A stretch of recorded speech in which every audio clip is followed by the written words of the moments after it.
I was basically abandoned by my ex-husband. So I had to get on my feet for my son. So I went to the flea markets and I found incredible stuff like Levi's jeans and jackets and everything for like €1. Yeah. Then I put it online and I opened a store and I called it Amazing. Oh Lover Vintage.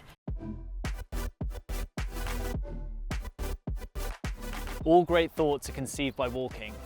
In this ECCO Walks podcast, we're going to be exploring those thoughts of some really interesting people. We're going to be talking about their passions, how they became the people that they were, and where they hope to walk to next. I'm Stevie Johnson, and I hope you'll take a walk with me. Today we're here with the lovely fashion and lifestyle creator, Gabie Godfrey. Best known for her vintage style. Gabie, it's lovely to meet you. Me too. It's so nice to be here today. Yeah, so I want to go back to the very beginning. You grew up in Calabasas, right? I did. Tell me about what that was like. So we moved to Calabasas quite later in life. I was Okay. actually born in London. My dad is British, so we didn't go to Calabasas till I was like in my youth, like, Yeah. you know, growing up. And then I went to high school there, and we used to call Calabasas the bubble Yeah. because when you are in Calabasas, you really don't leave. It's kind of like... Well, I it's- can imagine you wouldn't want to leave if you're in Calabasas, It is right? beautiful. It is beautiful. But then when I left and I came to England, because my parents moved back here when Yeah. I came here at 16. So I left high school, I came back here. I was like, wow, like Yeah. I've made it outside of the bubble. Like, Yeah. like there's so much more to life than Yeah. Calabasas. So yeah, it is a beautiful place and I love going back to visit. But you know, I'm kind of, I don't know, I'm kind of glad I got to get out. Yeah, fair enough. And what was that shift like, being a 16-year-old coming from the US, high school there, Yeah. then to kind of the UK, Yeah. slightly worse weather, Yeah. bit more doom and gloom. Yeah, it was a really big culture shock, I gotta say. It's so different here. It took me a while to kind of adjust and get used to it, but then once I got used to the city vibe and the city mentality, Yeah. I never looked back. This is my favorite. Awesome, Yeah. great. And so, content creation, how did you get into that? Well, we're gonna go back to 2013. I had my son, I was married, I was living in the south of France, Yeah. in Antibes, and You I... say France like a British person, I not do. an American. I get that a lot. I just don't like France. I like France. So yeah, I lived there. I had a terrible marriage. So I was kind of left. I was basically abandoned by my ex-husband. He came out to be a drug addict. He was drug dealing. He was doing all these things that I didn't know that he was. So he was living a double life, and I found out that he was living a double life after I had my son. So we split up. He kind of went, I have no idea where he is even to this day. He's gone. So I had to get on my feet for my son, and it was felt very impossible, and it was Yeah. very emotional. It was a crazy time. So I got in my car. I had a little Mini at the time, Yeah. and I went up and down the Riviera to vintage, like not vintage, but like flea markets. Okay. So I went to the flea markets and I found incredible stuff like Levi's jeans and jackets and everything for like €1. Yeah.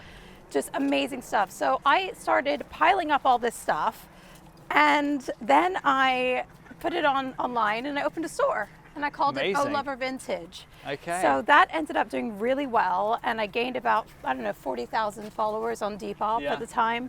Depop was brand new, so it was a great platform for me. And then that did great, and I was just doing that consistently, and then I knew that I was going to come back to London. Yeah. So I needed to reevaluate what I was going to do. So I thought, okay, well, I'll start saying I'll give you free shipping if you follow me on Instagram.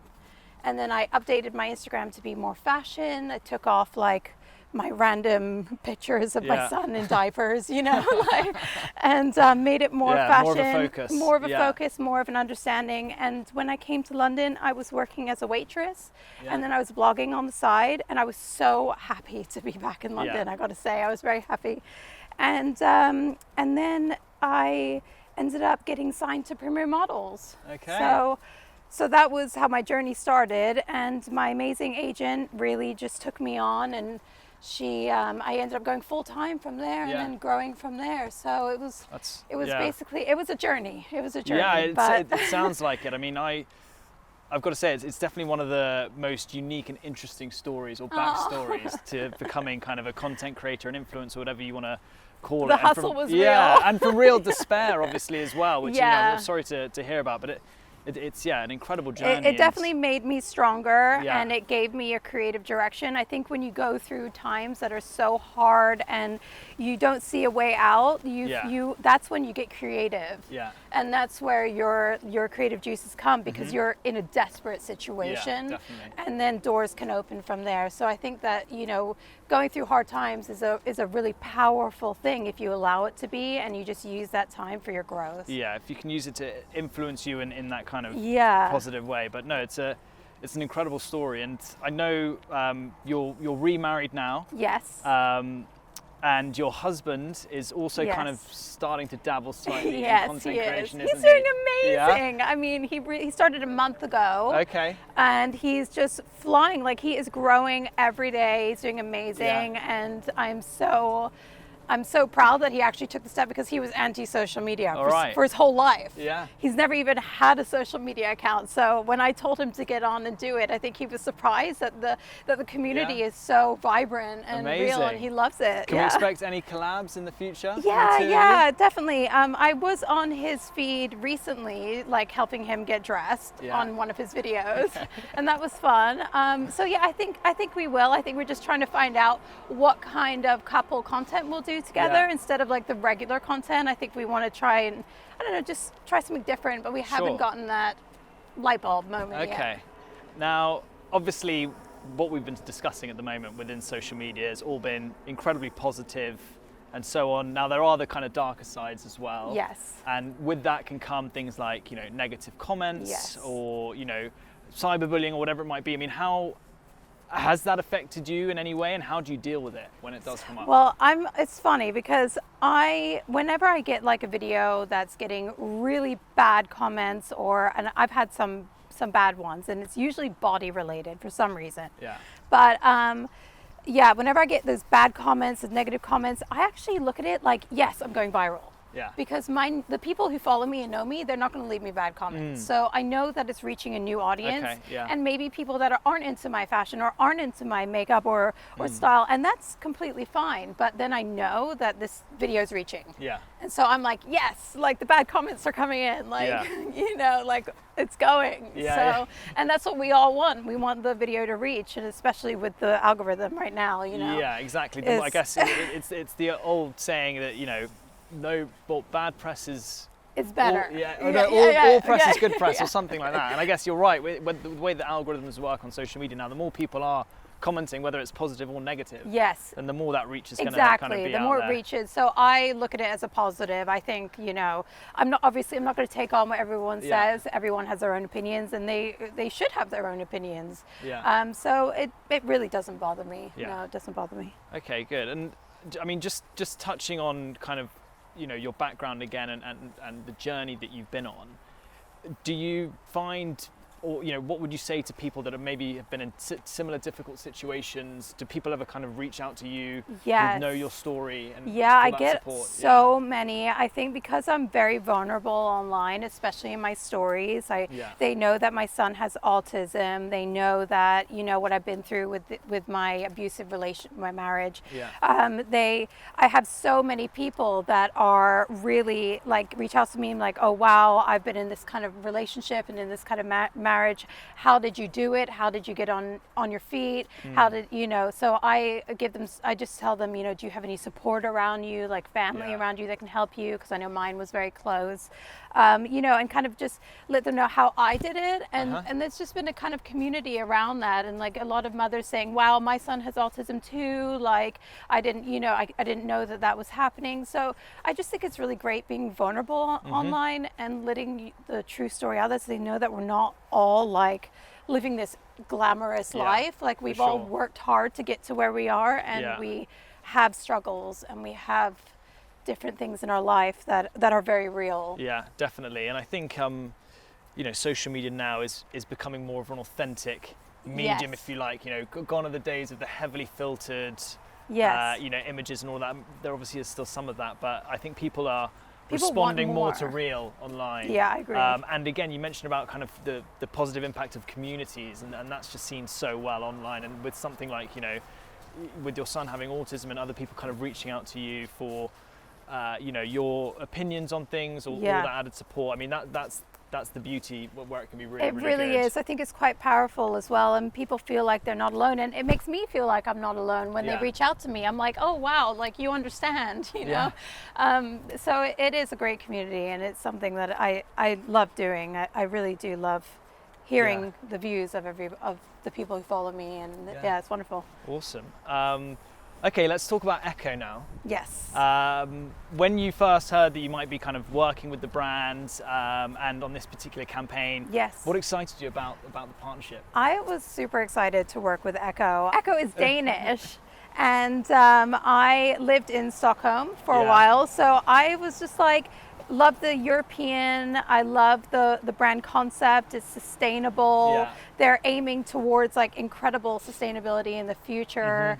And also the styles are great. Like they have classic, good styles, good looks, and so comfortable.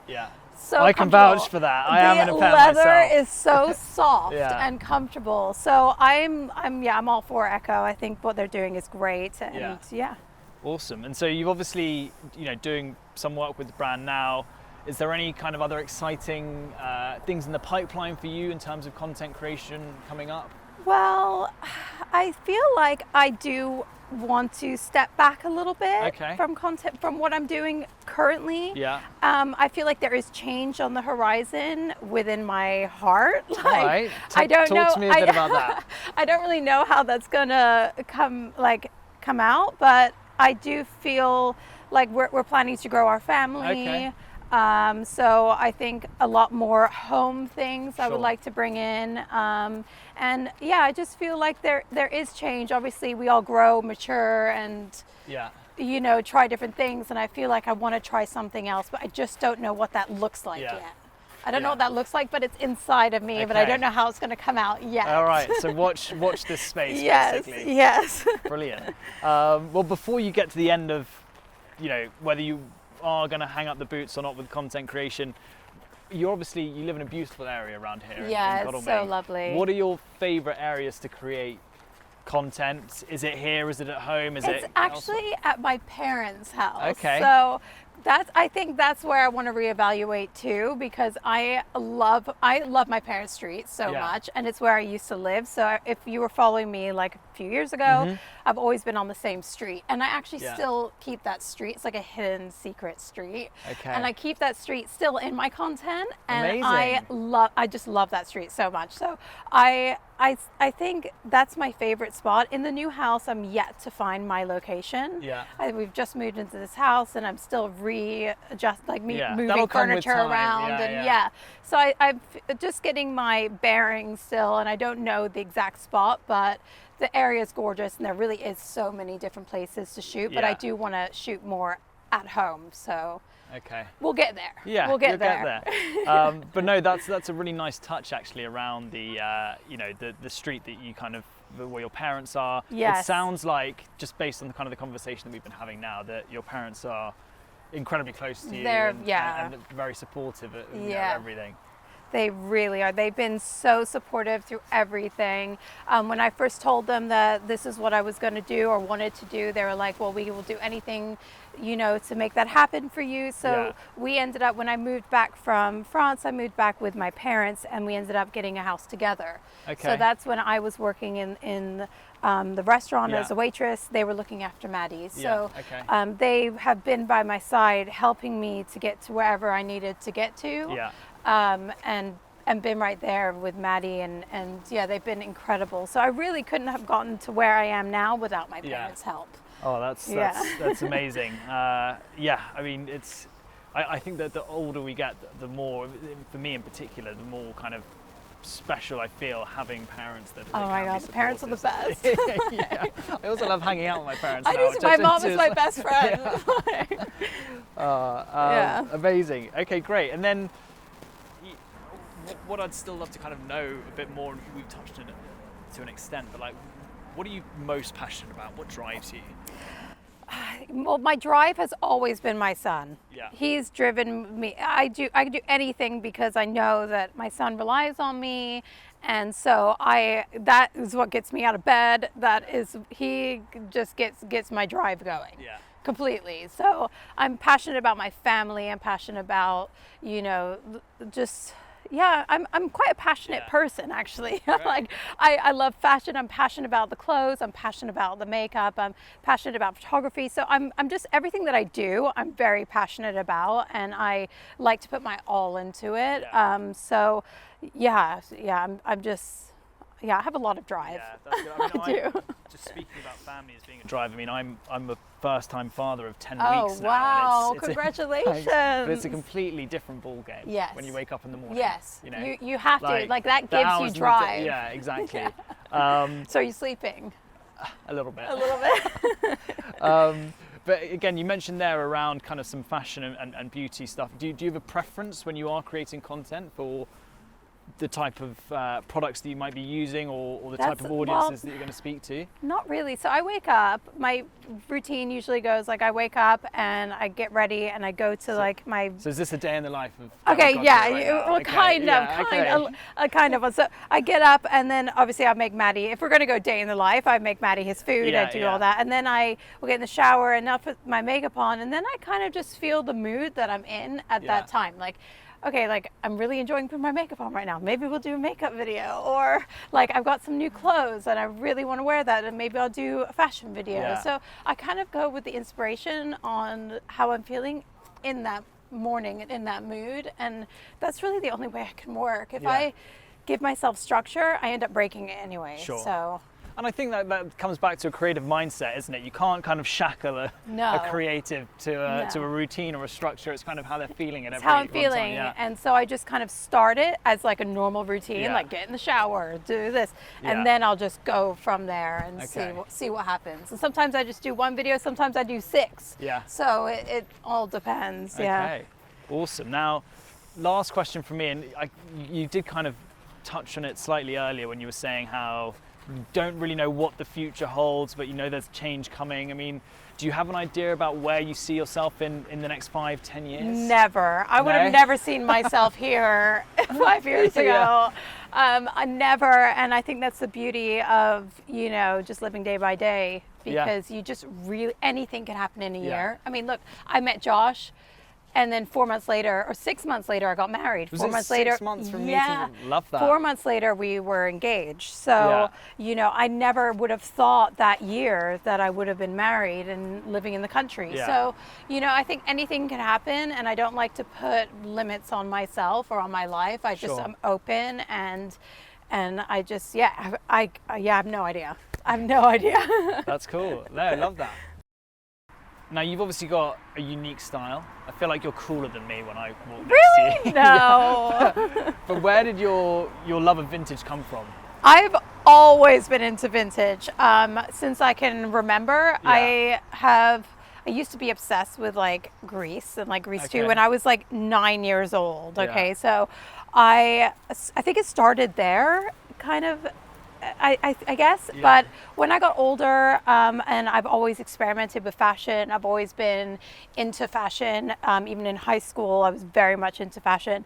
So I started experimenting more, and then I got really into it. And I ended up being part of the whole rockabilly scene in London. Oh, I awesome. bought everything vintage. Everything was 1940s or 50s from eBay. So I went extreme, like extreme. Even my mascara was like from the 40s. I had like this little compact with this little brush that you spray it, you wet, and then you put it on. So like, I just loved all of it. And I loved the movies, I loved the style. So that was really where it started. And any particular style icons from that time? Yeah, well, I always loved Jane Mansfield. She was like my favorite. She's like a what's that?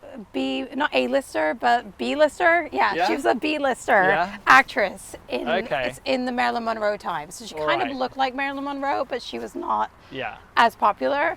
And she was always my favorite. And I just loved all the old Hollywood and everything. So then I ended up working in vintage stores. Okay. And I worked in vintage stores in London, and then I worked in Stockholm, and then in LA, and then I did my own vintage on eBay. Yeah. This was all when I was like 16, 17, up into my 20s.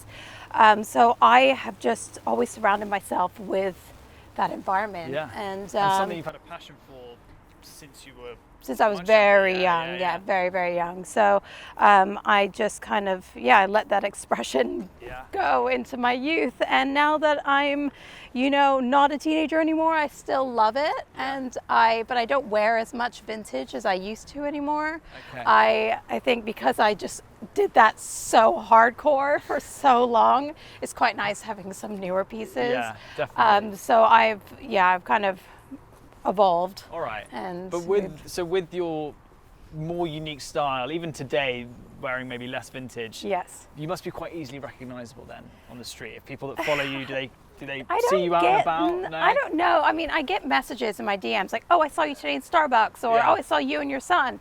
I've had that quite a few times, but they don't come up to me, and I feel like maybe I don't know, why don't you come up to me and say hi? Like, I've gone so many times, I've seen you in Soho, but they wait and message me. So I don't know that I'm being noticed until like afterwards, so I don't really think about it. Well, you definitely don't pull off a daunting feeling, about you. No, I that's feel what like I'm you'd be thinking. very easily approachable. So if anyone's listening or watching to this, go up to Gabie next time you see her. Yeah, I mean, actually on the tube after Josh and I got married, someone came and were like, "Oh, we saw your TikTok," and that was really nice. Yeah. That was sweet. Okay. So finally, just talking about the vintage chic hairstyle. We've noticed you've gone from blonde to brunette recently. Yes, I have. Talk us through what's going on behind that. It looks very cool. Thank you. Well, I've always, if you followed me for a long time, I've always been brunette. I've always had this haircut, but brunette. And then I thought, you know what? I'm bored of being brunette. Well, I'm not bored, but I just wanted to experiment. Yeah. So I went platinum blonde, and it was great. Like, it was really fun. But the maintenance. Do blondes have more fun? I don't know. I don't know. They spend a lot more time in the hair salon, that's for sure. The maintenance was a lot. I felt like the maintenance was a lot, and I just decided, I don't know, it just came and went. It was a phase. Yeah. It was a fling. I had a fling with the blonde. And so then I went back dark. And I'm really happy to go back dark. But my hairstyle, I feel like when I was living in France, that's when I came back over here, I just thought I wanted to cut it all off and be free. And I love the French style, I love the French vintage style. So I kind of wanted to take a little bit of that life, a little part of me from living there, and bring it into my content, bring it into my style, into my feed. So that's where the whole like Parisian kind of vintage style came in, was because of that chapter in my life. So I felt, I kept it with me. It felt inspired. And then every time I grow my hair longer, I seem to always cut it off again. So, but I feel like my hair is like quite a thing on my social media. Like a lot of people love talking about my hair and the cut and everything. So it's fun. No, it looks great. I don't think people really talk about my hair that much on social media. Oh, you got great hair. Well, look, Gabie, I feel like I've learned a huge amount. I'm sure viewers and listeners will feel the same way. So thank you so much for taking a walk with me. Oh, it was great. Today. I had a great time today. Thank you. And for everyone else, if you want to subscribe for more of these podcasts, then you know what to do.